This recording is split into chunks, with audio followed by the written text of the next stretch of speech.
everyone, it's Jennifer, and I have my stitch marker advent for St. Patrick's Day by Ellie Leva.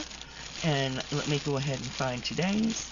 It is the 13th, so here it is.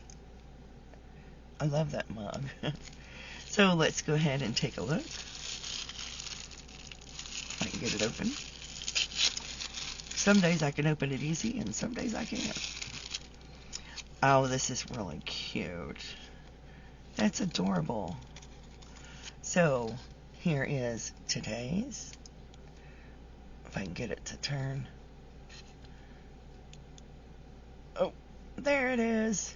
If it stops bouncing. There it is. It's so cute.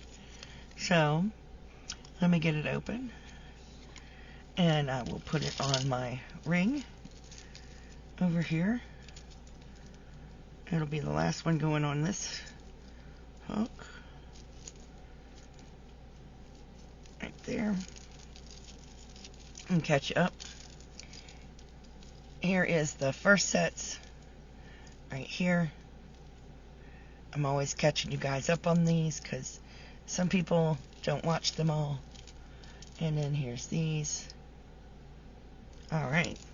And stay tuned for tomorrow, and I will do number 14. Stay safe, be kind to one another, and as always, happy yarning. Bye now.